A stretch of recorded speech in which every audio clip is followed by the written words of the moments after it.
Welcome back, Careblazer. How would you like to get to the bottom of your loved one's difficult dementia behaviors? I thought you might like that. Now, in many of my videos, I talk about ways that you can respond to your loved one when they are already engaged in a difficult behavior. But in this video, I want to talk about finding out the trigger, finding out what's actually causing your loved one's difficult behavior, so that by knowing that, you can hopefully intervene and make adjustments so that the behavior doesn't happen again.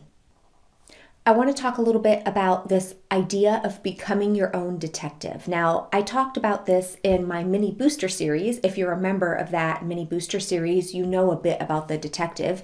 And if you're not a member of the booster series, why not? There's a link below this video. You can learn more. But in this idea of being a detective, it really comes from being curious and trying to figure out what is going on here, right? And you can imagine a detective coming on the scene with all of everything in front of them, and it could be pretty overwhelming and emotional to kind of see maybe some of the horror that they would see, right? But after that initial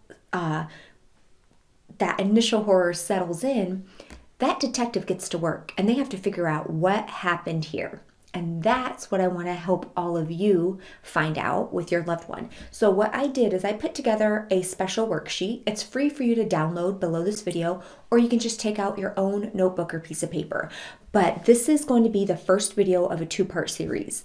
And my hope is that for this video, you actually track your loved one's behavior, and I'm going to tell you exactly what to track, that you would track it for an entire week before next Sunday's video, where you can actually start implementing and making some of the change, okay? But it's hard to know what to change if we don't get really clear on what's happening. So what we're going to do, and what I'm going to teach you to do in this video, is to gather all of the puzzle pieces, gather all of the information that's important so that you can try to figure out what is causing the behavior so we can stop it altogether. Now, the very first thing you have to do is get clear on what's the behavior you want to focus on. I'm sure there's no shortage of behaviors that your loved one is engaging in that you might find difficult or frustrating, but what I want you to do is to choose one behavior and focus on one behavior at a time. So the first question on the worksheet is, what is your loved one doing? What is your loved one doing at the time of the behavior? So you want to be really exact and specific here. Instead of saying, my loved one started yelling at me, you want to be very clear and say, my loved one was yelling at the top of his lungs, saying that the neighbor is spying on him, right? That's exactly what he did. You also want to get clear on what your loved one was doing at the time. So my loved one was yelling at the top of their lungs, saying the neighbor is spying on them while sitting in the living room chair watching TV. You want to ask yourself, at the time of the behavior and around the behavior, who was around? Was it just you? Was there a neighbor there, a guest there? Who else was around when this behavior happened? You want to get really clear on where it happened. So instead of saying this happened in the home, you want to say this happened in the living room, sitting in the recliner chair while he was watching TV. Or this behavior happened in the checkout line of a store. Then you want to ask yourself, when did the behavior happen? What time and day did this behavior happen? Okay, so that's the start. You got really clear on the behavior, what exactly your loved one did, who was around, where they were, what time of day was it, right? So now we want to back it up a bit. So that's the B, the behavior. We're going to go to A. I'm going to break this down into A, B, C, make it as simple as possible. The A is the antecedent, what happened before the behavior. This is really important. What you want to do here is you want to write down everything you can about what happened before the behavior. Again, we're trying to get the triggers, right? So this is where you would write down, what was your loved one doing right before the behavior? What was your loved one saying right before the behavior? What were you doing right before the behavior happened? So for example, if we use the example of your loved one sitting on the recliner in the living room watching TV, let's say you walked into the living room, opened up the curtains a bit, and he started yelling and throwing the remote.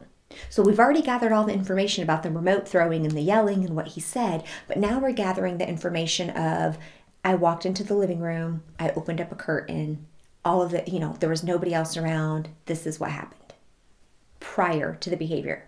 All right, so we have the A, the antecedent, what happened before. We have the B, the actual behavior. Now we need the C, the consequence. What was the outcome of the behavior? So here's where you want to ask yourself, what did your loved one do or say after the behavior, right? After he yelled and threw the remote, what did he do or say? And what did you do or say? And take note of if what you did or said seemed to amp your loved one's behavior up or seemed to calm your loved one down. All right, so using this approach, the ABC approach, what you're doing here is after the initial shock and emotional charge that comes after a difficult behavior like this, you sort of step back. You get really curious and you become that detective.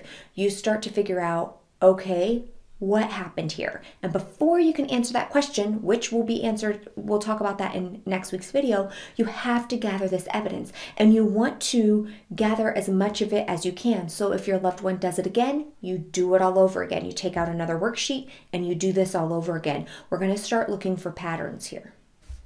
Now, in some cases, you might do this worksheet and you might automatically have an idea of what's causing it. For example, in the example I used, you might automatically trigger maybe opening up the curtains set him off because he started saying the neighbors were spying on him. So opening the curtains in front of him is a trigger. Let me find a way to not open the curtains when he's there, or not do it when he's watching TV, or open up curtains in another area of the house, what have you. But sometimes it's not that easy, right? Sometimes it could take 1, 2, 3 attempts to figure out what it is that's causing the behavior. Just like a detective might have a hunch, or they might have an idea about how this crime happened, and then after they run through all the analysis and tests, that's not it. They don't just give up. They figure out, okay, what do we have left here? What other information do I have that I can work with? And again, Careblazer, I'm going to break all of this down for you in next week's video in terms of how to use that information. But if you're not gathering it, we can't jump to that. I know, I wish we could, but we can't jump to figuring out what's causing your loved one's behavior without getting really clear. And sometimes it's the most seemingly insignificant piece of information that ends up being what is the cause of your loved one's behavior. Just like it could be that one small little clue that didn't seem like much at the time ends up solving the crime. For those of you who are feeling like this is just too much work, I want you to ask yourself, is what you're doing right now already too much work? Responding to your loved one time and time again, you're doing that anyway. What if we could just take some time, a week or two, to see if we can figure out how to get rid of it altogether? It's worth it if you put in this little effort. And basically, what I'm asking you to do is just take a few extra minutes whenever you find the time after the behavior has occurred. Give yourself a couple of minutes whenever you can, whenever your next opportunity is, take out the worksheet and complete it. Maybe you just jot it down on notes on your phone, whatever is simplest for you. All right, don't forget, you can download the actual worksheet below where I go over all the steps in detail, and you can write your answers there on the worksheet. That's for free. It's linked in the description below. And Careblazer, for the first time ever, I am offering a sneak peek inside my care course. The only people who have ever been able to see my care course have been my care course members. But for the next 2 weeks and 2 weeks only, I am going to pull back the curtains and show you a portion of my care course. So if you've heard about me talk about my care course, you're not sure if it will be helpful, you're not sure if you'll be able to manage the tech or log into the computer or whatever the case is, I would really encourage you to click the link below this video for your free 2-week access. I don't need your credit card. I don't need anything like that. It truly is to give you an idea about what this course is, because I've truly seen it change Careblazers' lives. I want it to change your life, and I understand some of you might have some hesitation. So click the link, download, get your free 2-week access. It'll automatically disappear after 2 weeks. But I hope some of you will really take advantage of it. All right, Careblazer, I'm going to be back next week. Between now and then, please start jotting down the information to the ABC worksheet.